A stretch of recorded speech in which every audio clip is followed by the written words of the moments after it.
There is an assault on free and honest debate in this country today. There are so many pressing issues that require solutions. And yet, people feel that they have to bite their tongues, that they can't speak their minds without fear of being scolded and told to shut up, or as I said in my case, fired. We can have no solutions to our most important issues in this world, especially here in America today, without freedom of debate and freedom of speech. It was one of the press barons, Beaverbrook, who said it so well. News is what somebody's trying to hide. All else is advertising. The way I think about it when I produce a broadcast is to make it a fulfilling experience for the viewer.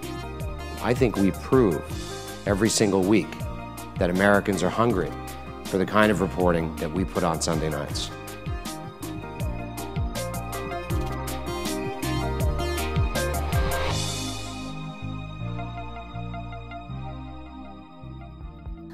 Free speech is not just standing up and talking. It's not just shouting fire in a crowded theater, and it's not just fighting without some sort of sense of resolution. These are uncivil times. They're very partisan times. You can argue that this sort of political disputes as entertainment has become, sort of an explosive force in American political life. And it's going to take some while, I think, to get back to a better level of debate with that cautionary note that we shouldn't idealize the level that debate was ever at. There's also reason for optimism about fact-based journalism, that there is, in fact, in this new technology, the hope for the future, that there are new ways of telling stories, new ways of gathering information. The secret is, how do we manage our speech? What controls do we put and not put in our speech? And how do we value it?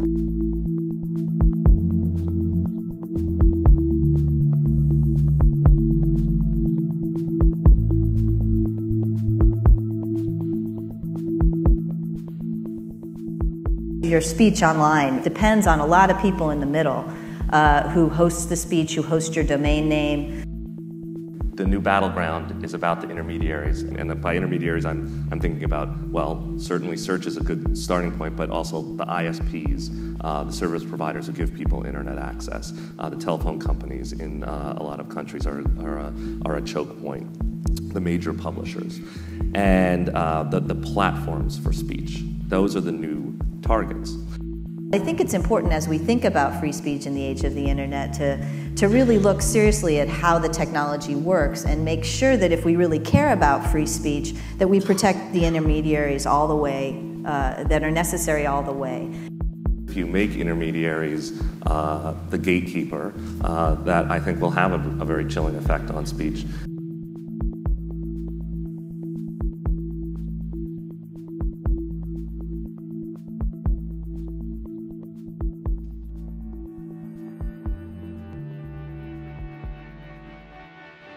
Welcome to World Have Your Say. Hello, I'm Roz Atkins. Welcome to the BBC's World Have Your Say. We're live from the City Club of Cleveland. And all day long, people from different walks of life in Ohio and beyond are talking about the issue of free speech. And we're going to do that and connect that issue with some of the biggest stories around the world.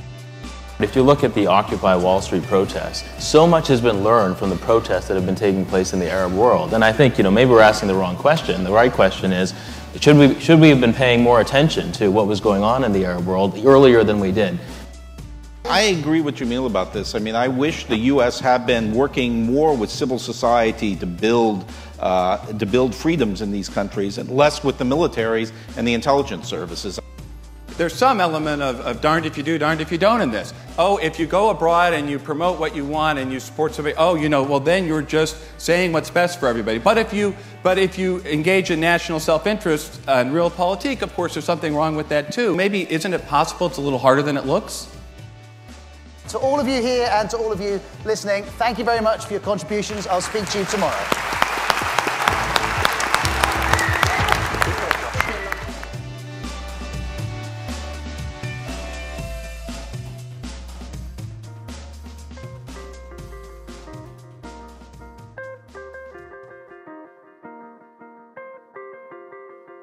Known internationally as the seat of the Rock and Roll Hall of Fame, Cleveland provides the perfect forum to discuss free speech in the context of the music industry.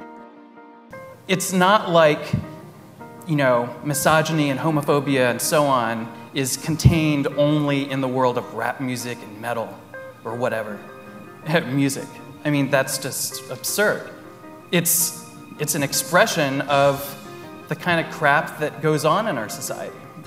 It's all over the map, just like any art form. It can be as offensive to me to be at an NFL game sometimes as hearing a record. You know? So I don't isolate it to the music.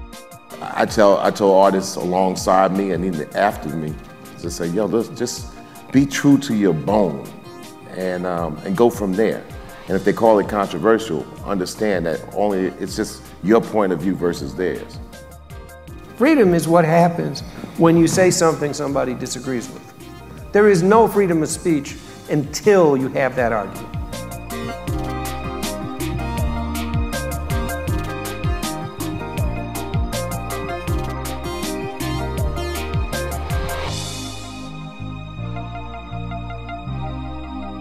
And we hope this conference has renewed your appreciation for the freedom of speech we have in this country and for what we celebrate here at the City Club of Cleveland.